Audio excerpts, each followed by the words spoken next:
panoorin na natin, ha? Eto na ang mga inaantay ninyo, di ba?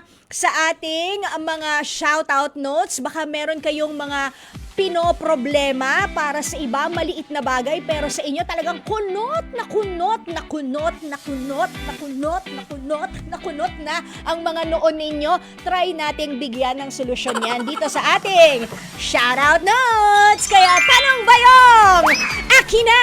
Gumagalaw-galaw pa. Grabe, may hito ba rito? Gumagalaw.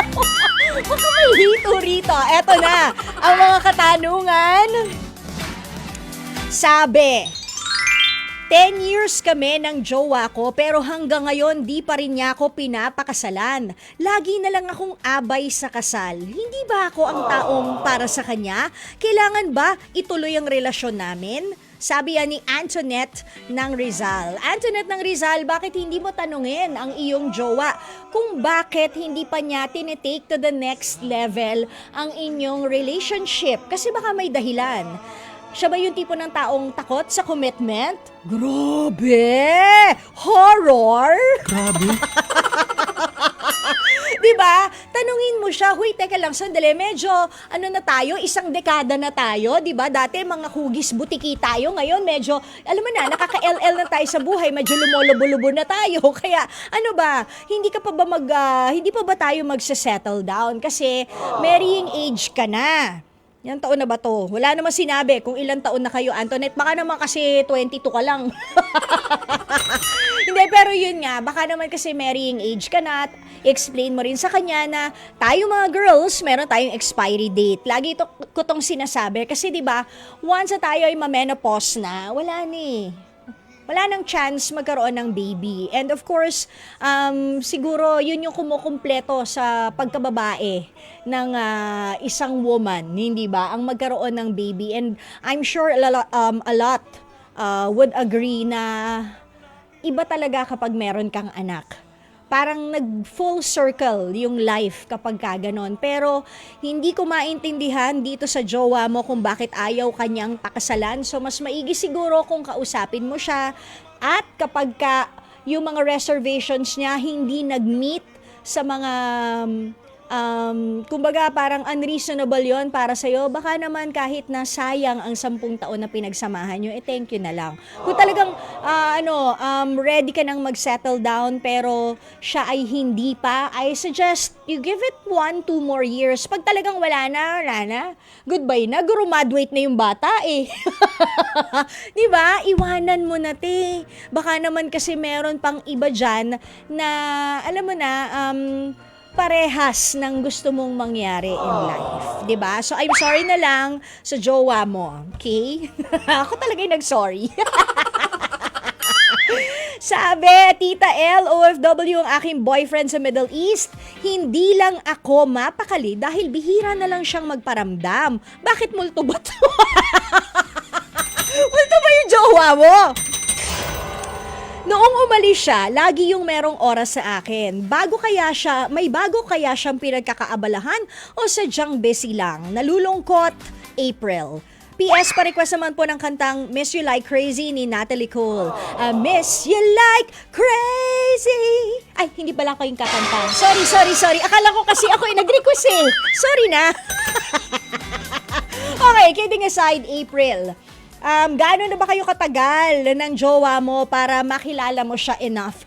If katulad nung nauna na 10 taon na with Antoinette ng Rizal, I'm sure mas kilala mo na yung ugali ng jowa mo. Pero kung kinukutuban ka, di ba sabi nila, women's instinct malakas? Gano'n na kaya kayo katagal magpa-jowa at hindi na siya madalas na nagpaparamdam? O, 'di ba? Bakit hindi na lang kayo mag-usap ng maayos para alam mo yung lagi na lang sinasabi ko to kanta to kasi ni Sybil 'di ba? Better to hurt me honestly than make a fool of me. My heart will understand. Kung talagang wala na, mas maiging diretsahin nyo na kaysa sa tinatago nyo pa. Hello, malalaki na kayo, no? Hindi na yung ganyan-ganyan. Hindi na applicable yan. Malalaki na kayo. Mas magandang magsabi kayo ng maging honest kayo sa isa't isa kaysa naman sa ganito.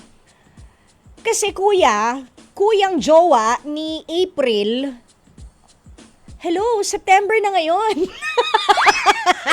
Kuyang jowa ni April, bukod sa malalaki na kayo, kahit pa sabihin mong nabawasan o hindi mo na mahal si April ngayon, minsan sa buhay mo, once upon your love life, but not so long ago, minahal mo rin tong si April. Diba? So mas maganda siguro na wag mo siyang saktan through the form of betrayal. Masakit yun. Mas maganda na lang siguro sabihin mo na, April, parang hindi na tayo,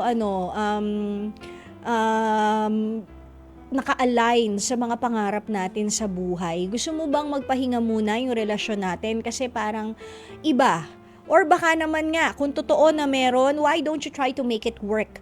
Yun, kung itong si kuya mo, April, willing pang ayusin yung inyong relasyon. Pero pag wag mo nang ipaglaban kasi bakit pa? Magkalayo kayo, lolokohin ka lang ng lolokohin yan. Gusto mo yon? Gusto mo nasasaktan ka? Unahan na kita ngayon. Sorry, hindi ako. Ay, nako. Huwag ganon, huwag tayo sa physical bad yun, no? Baka mapulis tayo. Baka mamaya yung mga mosma sa presinto, ako na yung, chinichika bells, binaing item ako, Okay, last question. What to do, Tita L? Nangumusta po sa akin ang classmate ko ng college at nangutang po ng 2,000 pesos. Matagal na po yun at mag-iisang taon na. Nagkita po kami sa birthday ng isang common friend pero parang wala pong nangyari. Nahihiya po akong maningil, Tita L. Paano kaya siya i-approach? Grabe kasi alam mo, Jana, no? Dapat kasi pinautang mo siya ng 5,000. Kasi feeling ko, kapag 2,000 ang pinautang mo sa kanya, ay nagkaka-amnesia siya. Diba? Parang ayoko ng bayaran. Pero huwag kang mahiya, lalo pa at ikaw ang inutangan. Bakit? Utang yan. Buti sana kung hingi. Magkaiba yon kahit sa spelling. Diba? Hindi biro na kumayod sa sarili mong pawis at dugo at nakikipaglaban ka ng patas para sa sweldo mo. Tapos utangan ka ng 2,000 piso. Ba't di kayo sa contractor? Ay, mangutang. Bakit hindi kayo sa iba mangutang? O, hindi ba? Huwag ganun. Siguro reminder rin to sa mga nangungutang, kapag utang, kailangan po yan bayaran kahit na paunti-unti hanggang sa may bayaran nyo in full. Yung kahit pa sabihin mo, okay, siguro nahihiya lang din, Jana, itong classmate mo noong college na sabihin wala akong exact 2,000 ngayon. Pero ano ba naman classmate from college na sabihin mo kay Jana, huy, di ko pa nalilimot yung utang ko sa'yo. Pasensya ka na kahit na inabot na ng 1 taon ha, pero babayaran kita. Ito muna 50 pesos, pasensya ka na. Hello, kahit 50, okay na yun. At least, it's a symbol or ito ay patunay na hindi mo nalilimutan na may utang ka dito kay Jana. O, di ba? Diba? O, sana magbayad na ang may mga utang. At kung nahihiya ka, huwag kang mahiya maningil, Jana, kasi ipinautang mo yan. At kung may resibo ka, 'di ba? Baka nag-message or something like that. O baka nga pina-digital wallet mo. O kung may screenshot ka nun, ipakita mo sa kanya, uy, baka lang nalimot mo, medyo kailangan ko rin ngayon Huwag ka magagalit Yun, kahit konti lang, sige na. O yun, di ba? Baka lang meron kang extra dyan. Ayun. Tapos gawa na rin tayong promissory note. Baka sakali, di ba, mabayaran mo na ako kapag dumating ng Christmas bonus mo. Malapit na rin naman yon, di ba? Ganun. Huwag ka mahihiya mangutang. Di ba? Si Tita Susan Roses nga, sumalangit nawa, hindi nahihiyang magtanong di ba? Okay, Jana. So sana, kahit pa paano, nabigyan ng linaw, kahit na medyo malabo din minsan yung sagot ko, pero alam ko may sense, okay? Sana kahit pa paano nabigyan ng linaw ang mga katanungang ito via shoutout notes sa mga gusto pong mag-share ng kanilang problemang anikanek. Ay, message nyo lang po kami, 0960-258-0840 or pwede kayong tumawag sa aming hotline. Yan po ay 868-93-289 or 868-93-290. Okay? Mga kapatid, dito tayo sa totoo. Oo, yan yun yung boses. Pagbigyan nyo na, minsan lang naman yan. Syempre, dito tayo sa True FM, hindi ba? Like, share, subscribe, follow ang ating mga social media accounts, ha? At True Network PH. Yun lang ang keyword na hahanapin nyo. TrueNetwork